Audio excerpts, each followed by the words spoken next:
that Coach Fisher came up to me and said, "My condolences. I know how much you loved him. I know how much he loved you.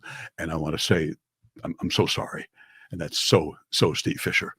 Another guy blessed by God to work with and know in my lifetime. He's an angel. Oh my gosh. I mean, if there was ever a sports personality or manager or player that has that heart of an angel, no question. It's Steve Fisher. No question. Nick Canepa of the Union Tribune, a longtime 40-year friend of mine, was near death years ago.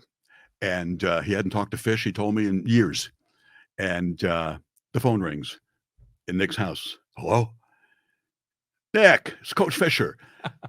And I thought, so typical. Yeah. I haven't talked to him forever. I haven't covered the Aztecs. I'm doing my column, whatever. Mhm. But there's what you have.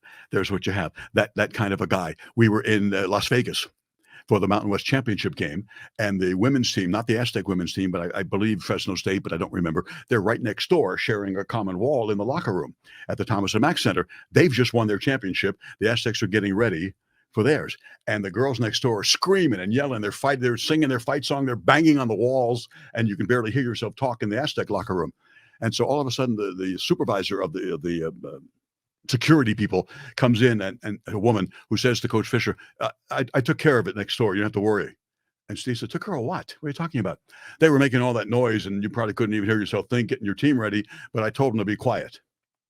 And Steve says, "Look, do me a favor. I didn't ask you to do that. I appreciate that. They're thinking of me, but do me a favor. Go back next door.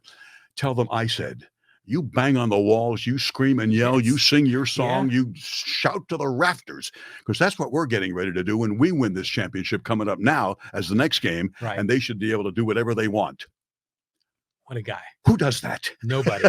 Nobody does that. Who does that? And she said, "Okay, I'm sorry, Coach." And she went back. It was all quiet. Went back, and all of a sudden you heard this giant roar next door. And they started banging on the walls again and celebrating, because Coach Fish said, "That's their right. They won. That's what you do. This is part of what we're doing here." And in sports, it's not just the winning, it's how you win and celebrate and the euphoria. And he got that. He always gets that. And like I said, I got to spend, when he first came here in 1999, and all the way through his career until he handed it over to Brian Dutcher, another wonderful person. And I get that question all the time. What's Coach Fisher like? Sit down. How much time do you have?